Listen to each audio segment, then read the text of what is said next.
ሥራ ምዕራፍ 23 ላይ በመታነቡበት ጊዜ 40 ሰዎች ጳውሎስን ሳንገድል እህል አንበላም ውሃም አንጠጣም ብሎ መሐላ አደረጉ ይላል 40 ሰዎች ለመገነጣጠል ይፈልጋሉ 470 ሰዎች ለማጀብ ይፈልጋሉ ከዚህኛው ቦታ ወደዛኛው ቦታ ይጠራል ብሎ ሲታጠፍ ለመያዝ ሲጠብቁ ሻለቃው እንደዚህ አለ ጠቅ 200 እግረኛ 70 ፈረሰኞች 200 ባለጦር መሳሪያዎች ይምጡና ከዚህ ቦታ ጳውሎስን ያውጡ 470 ሰዎች ውስጥ ሆነ 40 ሰዎች እንዳሉ እንዳትረሳ ቀዳዳ ካገኙ አንገትን ቆርጦ ለመጣል የሚፈልጉ 40 ሰዎች እንዳሉ እንዳትረሳ ሁሉ ጊዜ እኔ 40 ሰዎችን ጎን ለጎን አያለሁ 470 ውስጥ ሆኜ 40 ሰዎችን አያለሁ ጎን ለጎን ይሄዳሉ ከኔ ጋር እስከ መጨረሻ ይሄዳል የመጽሐፍ ቅዱስ ክፍል የሐዋርያት ሥራ ምዕራፍ 23 ቁጥር 7 ጀምሮ ያለውን ክፍል አብረን እናያለን ጳውሎስ ግን ኩለቶቹም ፈሪሳውያን መሆናቸውን አይቶ ወንድሞቼ ሆይ እኔ ፈሪሳዊ የፈሪሳዊም ልጅ ነኝ ስለ ተስፋና ስለ ሙታን መነሳት ይፈርድብኛል ብሎ በሸንጎ ጮኸ ይህንን ባለ ጊዜ በፈሪሳውያንና በሰዱቃውያን መካከል ጥል ሆነ ሸንጎም ተለያየ ሰዱቃውያን ትንሳኤም መልአክም መንፈስም የለም የሚሉ ናቸውና ፈሪሳውያን ግን ሁለቱን ያምናሉ ታላቅ ጩኸትም ሆነ ከፈሪሳውያንም ወገን የሆኑት ጻፊዎች ተነስቶ በዚህ ሰው ላይ ምንም ክፉ ነገር አልተገኘበትም መንፈስ ወይ መልአክ ተናግሮት ይሁን ብሎ ተከራከሩ ብዙ ጥል በሆነ ጊዜ የሻለቃው ጳውሎስን እንዳይገነጣጥሉት ፈርቶ ጭፍሮቹ ወርዶ ከመካከላቸው እንዲነጥቁት ወደ ሰፈሩም እንዲያገቡት አዘዘ በሁለተኛውም ሌሊት ጌታ ባጠገቡ ቆሞ ጳውሎስ ሆይ በኢየሩሳሌም ስለ እኔ እንደመሰከር እንዲሁ በኦሮምም ትመሰክርልኝ ዘንድ ይገባልና አይዞሃለሁ በሐዋርያት ሥራ ምዕራፍ 23 ውስጥ በጣም የሚያስደንቁ እውነቶች አሉ ከነሱ መካከል አንደኛው ሊገነጣጥሉት ከነበሩ ሰዎች እጅ እግዚአብሔር ጳውሎስን ማዳኑ ነው ከታ መጣ ካላችሁን ከቁጥር 10 ጀምሮ ያለውን ክፍል ማየት ትችላላችሁ ሐዋርያት ሥራ ምዕራፍ 23 ቁጥር 10 ላይ ጳውሎስን ብዙ ጥልም በሆነ ጊዜ የሻለቃው ጳውሎስን እንዳይገነጣጥሉት ፈርቶ ጭፍሮቹ ወርዶ ከመካከላቸው እንዲነጥቁት ወደ ሰፈሩም እንዲያገቡት አዘዘ እንዳይገነጣጥሉት ለመገነጣጠል የተዘጋጁ ሰዎች ነበሩ ከእጃቸው ተወሰደ አጠገብ ያለውን ሰው በትከሻ ነካ አርገውና አትነካም በል አይደለም መገነጣጠል አይደለም መግደል ጫፍንም አይነኩህም ምክንያቱም ካንተ ጋር ያለው ከነሱ ጋር ካለው ይበልጣል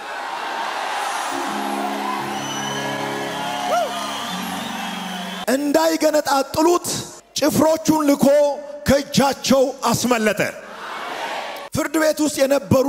የሸንጎ አባላት የሃይማኖት መሪዎች የአይሁድ ሸንጎ አባላት የነበሩ ሰዎች ለሁለት ተከፈሉ በአንድ ሐሳብ ተስማምተው የመጡ ሰዎች ጳውሎስ በመካከላቸው ቆሞ መናገር ሲጀምር ሸንጎ ለሁለት ተከፈለ የስብከተ ርዕስ ሸንጎ ለሁለት ይከፈላል ይላል ሸንጎ ለሁለት ይከፈላል ጆሮ ያለው ይስማ ሸንጎ ለሁለት ይከፈላል መስማማት አይችልም ለሁለት ይከፈላል ባንተ ምክንያት የተፈጠረ ሸንጎ ለሁለት ይከፈላል መስማማት ስለማይችሉ ለሁለት ይከፈላሉ መስማማት ስለማይችል ለሁለት ይከፈላል እስኪ ጉባኤ ከኔ ጋር ሸንጎ ለሁለት ይከፈላል ይበል መጽሐፍ ቅዱስ እንደሚያስረዳው ጳውሎስ የተባለ ሐዋርያ በቆመበት ሁሉ ብጥብጥን የሚያስነሳ ሰባኪ ነው ለአንዳንድ ሰዎች የህይወት ሽታ ሆኖ ይገለጣል ለማይቀበሉት ደግሞ የሞት ሽታ ሆኖ ይገለጣል ለሚቀበሉት የህይወት ሽታ ለሚጠሉት ደግሞ የሞት ሽታ ነን በቃ ይሄንን ጉዳይማ የሆነ ቦታ ላይ እናደርሳለን ብሎ እጅ ለእጅ ተጨባብጦ የተማማሉ ሰዎች ሸንጎ ላይ ሲደርሱ ለሁለት ተከፈሉ አላልኩም ጳውሎስ አይደለም የበጠበጣቸው እሱ ያስተላለፈው መልእክት ነው መበጥበጥ ያለበት ነገር ካለ ይበጠበጣል እንዴት የሃይማኖት መሪ ሆኖ መበጥበጥን ይሰብካል ይላል እንዴ ለምን ሰይጣን ይበጠበጣል የሚል ሰው ካለ አብሮ ይበጠበጣል ክርስቶስ ሲነገር የሚበጠበጥ መንፈስ አለ ክርስቶስ ሲታወጅ የሚናወጥ መንፈስ አለ ክርስቶስ ሲነገር የሚናወጥ የሆነ ቡድን አለ እሱ ቡድን መናወጥ አለበት እሱ ቡድን መታወክ አለበት እሱ ቡድን የሚይዘውና የሚጨብጣውን ማጣት አለበት ጌታ እንደዚህ ብሎኛል በሄዱበት ስፍራ ሁሉ የሚከብዱ ሰዎችን አስነሳለሁ በረገጡበት ከተማ ሁሉ የሚያስጨንቁ ሰዎችን አስነሳለሁ ከሰው የተቀበሉትን የቤት ስራ እንደሚሰሩ ስለሚያውቅ እንደናንተ የቆሸሸ ህልና የለኝም እውነትን የቀየረ ህልና የለኝም እስከ ዛሬ ድረስ በንጹህ ህልና ኖርያለሁ ክርስቶስን የደበቁ ሰዎች ክርስቶስን የቀበሩ ሰዎች ክርስቶስን በተራ ነገር የቀየሩ ሰዎች በኮንፊደንስ ያወራሉ ሲያወሩ በጣም ጀግና ይመስላሉ ነገር ግን ወደ ቤት ሲመለሱ ህሊናቸው ይደበድባቸዋል መተኛት አይችሉም ሰላም የላቸውም ስለዚህ ጳውሎስ ህሊናቸውን ባቆሸሹ ሰዎች ፊት ቆሞ እኔ እስከ ዛሬ ድረስ በንጹህ ህሊና ኖርያለሁ ፊዚካሊ ጳውሎስ በጣም ደካማ ሰው እንደሆነ መጽሐፍ ቅዱስ ይናገራል በአካላዊ ሁኔታው በጣም የደከመ ሰው ነው ጳውሎስ በንግግሩና በተግባሩ ግን ምድርን ያንቀጠቅጣል በሚናገረው ቃሉና በሚኖረው ህይወቱ ግን ሰው መቋቋም አይችልም የሐዋርያት ሥራ ምዕራፍ 23ን በመታነቡበት ጊዜ ጳውሎስ ምን ያህል አስፈሪ ሰው እንደሆነ ከቤተ ክርስቲያን ጀምሮ እስከ መንግስት ድረስ ለጳውሎስ ምን ያህል ቦታ እንደሚሰጠው ሐዋርያት ሥራ ምዕራፍ 23 ይናገራል በዚህ በሮም ከተማ ሰዎች ለመግደል እንደተማማሉ በተሰማ ጊዜ አንድ ሻለቃ ጳውሎስን ከሮም ወደ ቂሳሪያ ለመላክ ስንት ወታደር እንደመደበለት ታውቃላችሁ 470 ወታደር 200 እግረኛ ወታደር 70 ሰረገላ ያላቸው 200 ባለ ጦር መሳሪያ 470 ወታደሮች ፊዚካሊ በጣም ትንሽ የሆነውን ሰው 200 እግረኛ 70 ባለ ፈረሰኞች 200 ደግሞ ጦር መሳሪያ ያዙ አጠቃላይ 470 ወታደሮች አጅቦ እስከ ቄሳሪያ እንዲወስዱ ትእዛዝ ሰጠ በፍርድ ቤት ተአምር እንሰራለን ብሎ ተነጋግሮ ሲማማሉ አጠገባቸው ላይ ሆኖ የጳውሎስ የእህቱ ልጅ ይሰማል መጣና ለጳውሎስ ነገረው ጳውሎስ ደግሞ እጁን ይዞ ወስዶ ለሻለቃው እንዲናገር አደረገው ሻለቃው ሰማና ለኔ እንደተናገርክ ለማንም እንዳትናገር እኔም አደርገውን አደርጋለሁ አለና ምስጥሩ ወጥቷል ሻለቃው ሰማ እንደዚህ ያሉ አው በቃ ልጁን ለኔ እንደተናገርክ ለማንም እንዳትናገር እኔም አደርገውን አደርጋለሁ ጧት መንገድ ላይ ቆሞ ይጠብቃሉ ከዚህኛው ቦታ ወደ ዘኛው ቦታ ይጠራል ብሎ መሃል መንገድ ላይ ኩርባ ላይ ሲታጠፍ ለመያዝ ሲጠብቁ ሻለቃው እንደዚህ አለ ባስቸኳይ ጠቅ 200 እግረኛ 70 ፈረሰኞች 200 ባለ ጦር መሳሪያዎች ይምጡና ከዚህ ቦታ ጳውሎስን ያውጡ የገዳዮች ቁጥር 40 ነው ሟቹ በ470 ታጅቦ በመካከላቸው ወጣ 40 ሰዎች ለመግደል ይፈልጋሉ 470 ሰዎች ለማጀብ ይፈልጋሉ ሐዋርያት ሥራ ምዕራፍ 23 ላይ በመታነቡበት ጊዜ 40 ሰዎች ጳውሎስን ሳንገድል እህል አንበላም ውሃም አንጠጣም ብሎ መሐላ አደረጉ ይላል 40 ሰዎች ለመገነጣጠል ይፈልጋሉ 470 ሰዎች ለማጀብ ይፈልጋሉ 470 ሰዎች ውስጥ ሆነ 40 ሰዎች እንዳሉ እንዳትረሳ ለመግደል የሚፈልጉ ቀዳዳ ካገኙ አንገትን ቆርጦ ለመጣል የሚፈልጉ 40 ሰዎች እንዳሉ እንዳትረሳ 470 ሰዎችን ስላየ አገር ሰላም ነው ብለ እንዳታስብ ሁሉ ጊዜ እኔ 40 ሰዎችን ጎን ለጎን አያለሁ 470 ውስጥ ሆኜ 40 ሰዎችን አያለሁ ጎን ለጎን ይሄዳሉ ከኔ ጋር እስከ መጨረሻ ይሄዳሉ ከናንተ ጋር ያለው እግዚአብሔር እማይተኛ እግዚአብሔር ስለሆነ እንዴትም አርጎ ወዳያችሁበት ከፍታ ያሻግራቸዋል የማወራው ነገር ከመጽሐፍ ቅዱስ እንደሆነ እንድትረዱ ሐዋርያት ሥራ ምዕራፍ 23 ቁጥር 12 በጠባም ጊዜ አይሁድ ጳውሎስን እስኪገድሉት ድረስ እንዳይበሉና እንዳይጠጡ በመሐላ ተስማሙ ይህንም ሴራ ያደረጉት ሰዎች ከ40 ይበዙ ነበር 40 ሰው እጅ ለእጅ ተያይዞ ጳውሎስን ሳንገድል ምግብ አንበላም ተነጋገሩ መሐላ አደረጉ በደንብ አርጎ የመግደያውን መንገድ ከሰሩ በኋላ እግዚአብሔር ከላይ ሆኖ እጁን ላከ መንገድ ላይ ይጠብቃሉ ወሬው የደረሰው ሻለቃ 470 ወታደሮችን ጠርቶ ጳውሎስን ወደ ቄሳሪያ አድርሱት 470 ወታደሮች ውስጥ መንገድ የሚጠርጉ ነብር የሆኑ ሰዎች አሉና መንገድ ላይ የቆሙትን 40 ሰዎችን ብድግ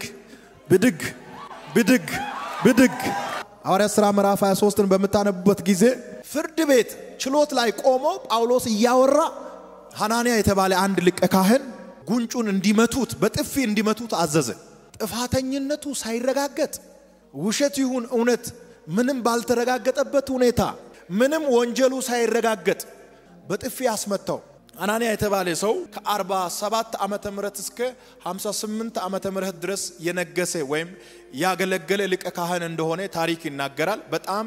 ምግባረ ብልሹ እንደሆነ ጥሩ ታሪክ እንደሌለው ስለዚህ ሰው የመጽሐፍ ቅዱስ ታሪክ ይናገራል። በጣም አስቸጋሪ ሊቀ ካህን እንደሆነ ይታወቃልና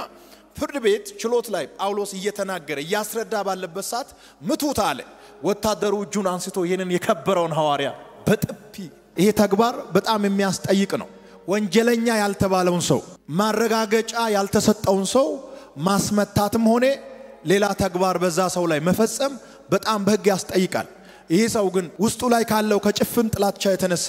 ሐናንያ የተባለ ሊቀ ካህን በጥፊ አስመታው። ጳውሎስ ግን እንደዚህ ያለው ዘወሩ ብሎ እኮ ነው ሊቀ ካህኑን ነው። አንተ በኖራ የተለሰነ ግድግዳ በኖራ የተለሰነ ግድግዳ ማለት ከውጭ በጣም ያምራል ከውስጥ ግን በምስጥ የተበላ ነው። ውጭ በጣም ያበረቀርቃል ውስጡ ግን ባዶ ነው።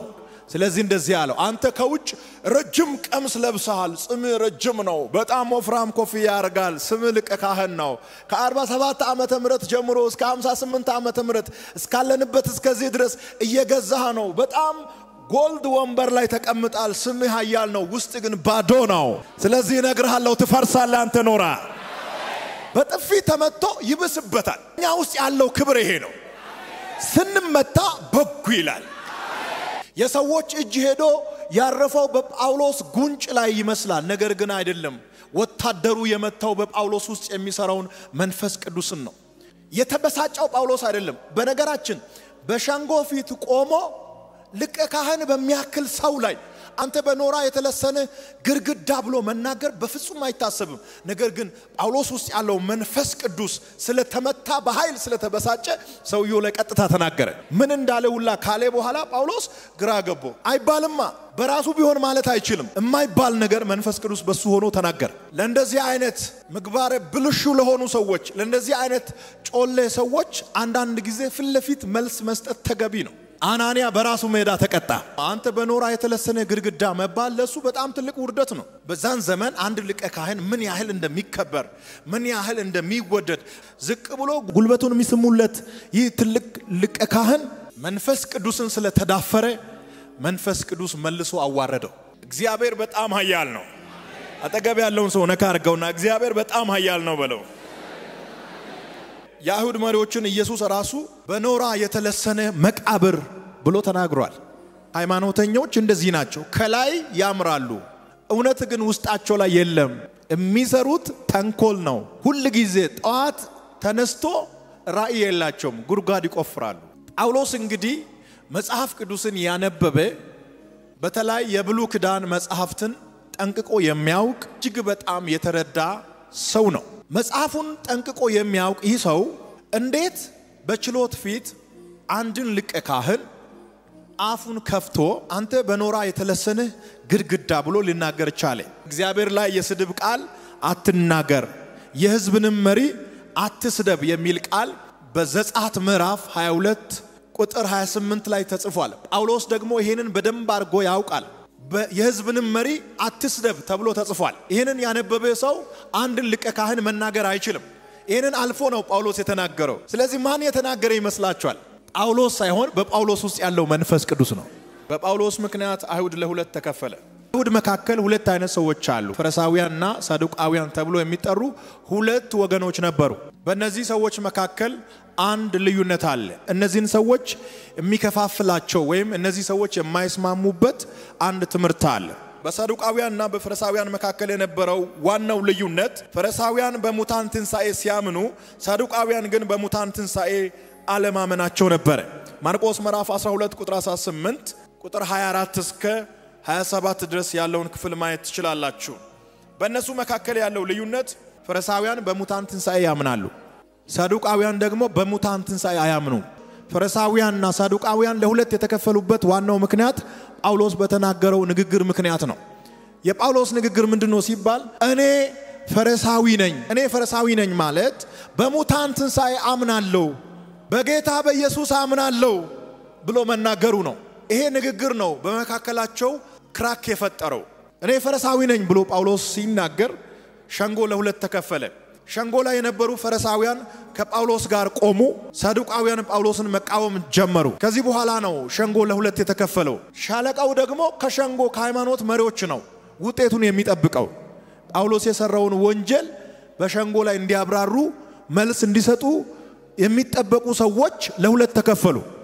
ስለዚህ የፍርድ ቤት ውሎ ምንም እልባት ሳያገኝ ተበተነ ሰዎች በኔ ጉዳይ ለዘላለም እየተከራከሩ ይኖራሉ በዚህ ሳምንት እልባት ያገኛል ብለ እንዳታስብ ከአንድ ወር በኋላ ከአንድ አመት በኋላ ብለ እንዳታስብ በህይወት እስካለው ድረስ ማለትን ካልተውኩ እያጨቃጨኳቸው ነው የሚኖረው መስራት ከቻልክ ማገልገል ከቻልክ መተንበይ ከቻልክ ከወጣ ከገባ ታጨቃጨቃቸዋለህ እንድጨቃጨቁ የሚያደርገው አንተ የምታመጣው ተጽኖና ውጤት ነው ማብራሪያ ይሰጣሉ ተብሎ የሚጠበቁ የሃይማኖት መሪዎች ምንም ማብራሪያ ሳይሰጡ ለራሳቸው እርስ በርስ ተከፋፈሉ እግዚአብሔር ድንቅ አምላክ ነው እኔን የሚወግን በዚህ መካከል እጅ ያውጣ አላለምኩ እሱ ለራሱ ያወራ ነው እኔ ፈሪሳዊ ነኝ አለ እቺ ቃል ናት በመካከላቸው ክራክ ያመጣችሁ ከነሱ መካከል ብዙ ፈሪሳውያን ስለነበሩ ሰዱቃውያንና ፈሪሳውያን ለሁለት ተከፈሉ የጳውሎስ መስገብ ሳይዘጋ ክፍት ሆኖ አደረ ልክ ነው ልክ አይደል በዚህ በኩል ያሉት ሰዱቃውያን ይሄ ሰው ፈጽሞ ልክ አይደለም ልክ ሊሆን አይችልም ጳውሎስ ይላሉ በዚህ በኩል ያሉት ፈሪሳውያን ኖ ይሄ ሰው ትክክል ነው ብሎ ይናገራሉ እጅ ለእጅ ተያይዘው ተስማምቶ የመጡ ሰዎችን አጣልቶ እሱ ወጣ ብሎ ሌላ ቦታ ይሰብካል እነሱ እኮ እዛ እየተጣሉ ነው መዝገቡ አልተዘጋም እሱ ሌላ መዝገብ ከፍቷል ኢየሱስ ያድናል ይያለ ነው አጠገብ ያለውን ሰው ነካ አርገውና ወንጌል ማለት በሉ ፓንጅ እየቀበርክ መሄድ ነው ትቀብራለህ ይፈነዳል የተስማማ ይፈወሳል የተቃወመ ይበላል አሜን ይበል አንድ ሰው ወንጌል ማለት ይሄ ነው እዚህ ናችሁ ወይ ከኔ ጋር ናችሁ ወይ አሜን ያላችሁ ይሆንላችሁ እውነትን በሰዎች ልብ ላይ ትቀብራለህ እውነትን መቃወም ሲጀምሩ እውነት ይፈነዳል በብሉይ ኪዳን ዘመን ነቢያቶች መካከል ኤርሚያስ በአዲስ ኪዳን ዘመን ሐዋርያት መካከል ጳውሎስ ለኔ በጣም ነው የሚገርሙኝ ኤርሚያስ ረብሻ ፈጣሪ ተብሏል ጳውሎስ በሽታ ሆኖብናል ተብሏል ኤርሚያስ ምንድነው ያሉት ይሄ ሰው ረብሻ ፈጣሪ ነው መነቀል ያለበትን ኮንፎርማይዝ ሳያደርግ ይነቅላል መፍረስ ያለበትን ሳይጠይቅ ያፈርሳል መነቀል ያለበትንም ጉዳይ ዝም ብሎ ይነቅላል እሱ በገባበት ሰላም የለም ሁለቱም በነገራችን በጥፊ ተመቷል ኤርሚያስም በጥፊ ተመቶ ጭቃ በመላበት ጉድጓድ ውስጥ ታስሯል ጳውሎስም በፍርድ ቤት በጥፊ ተመቷል ጳውሎስን ደግሞ ፍርድ ቤት ቆሞ አንድ ጠርጠሊዮስ የተባለ ጠበቃ ይሄ ሰው ክፉ በሽታ ሆኖብናል አለ ጳውሎስ ከተናገረ እንደ ተላላፊ በሽታ ነው ሰው ይለከፋል ምኩራብ ውስጥ እንዳያገለግል ስንገድበው መስቀለኛ መንገድ ላይ አጋንንት ያስወጣል መንገድ ላይ እንዳይሰብክ ስንከለክል ገበያ ዳር ሄዶ ይበጠብጣል ከኛ ቁጥጥር ውጭ ሆኖብናል ይሄ ሰው የሸንጎ አባሎች ተበጠበጡ በአንድ ወቅት ሃይማኖተኞች ይበጠበጣሉ ያልኩትን ቃል ሁለተኛ ስም ያርጎ ነው የወሰዱትና እነዚህ ሐዋርያ ሥራ ምዕራፍ 23 ላይ የተጻፉ ሰዎች ነጋዴዎች ናቸው መጽሐፉን እንኳን አያነብም አሁን እዛ ሰፈር ያለው ሰው ምን እንደሚያነብ አይታወቅም ራሱ ግራ ነው አታነብም እሺ ከየት ታገኛለህ ሰውየው ብሏል ትላለህ ስካላነበብክ ከየት ታመጣለህ ድሮ ዳቦ የሚያክል ተሸክመህ ትዞራለህ ግን አታነብም የገና ዳቦ ያክላል ግን ከፍቶ አያነብም ምን ያደርግልሃል ምንም ያደርግልህ ይበጠበጣል ተበጠበጡ እያለ ነው ያው የተበጠበጡ ሰዎች ኮማንደሮች አይደሉም ኮሚሽነሮች አይደሉም የአይሁድ የሃይማኖት ሥርዓት አስጠባቂዎች ለሃይማኖታቸው የሚቆረቆሩ ካንተ በላይ ሃይማኖተኛ ይሁን ሃይማኖተኛ ሆኖ አልፎ የሃይማኖትን ሥርዓት የሃይማኖታቸውን ደህንነት የሚከታተሉ ሃይ ኦፊሻሎች ተበጠበጡ ሃይማኖተኞች ተበጠበጡ ማለት ይሄ እኮ ነው ይሄንን ቋንቋ ከየት አምጥቼ ላስተካክል ተበጠበጡ ይላል ለዛም እኮ ፍርድ ቤት ውስጥ ነው የተበጠበጡ ተጨቃጨቁ ተለያዩ እነሱ እየተጣሉ ጳውሎስ ያገለግላል ቢዚ ካላደረጋቸው አያስገለግሉማ አትንኩኝ ከነካችሁኝ አጀንዳ ሰጥቼ ያገለግላል እዛ ሰፈር እናንተ እየተወያያችሁ እኔ አጋንንት አባራለሁ እዚህ ሰፈር ሸንጎ ለሁለት ተከፈለ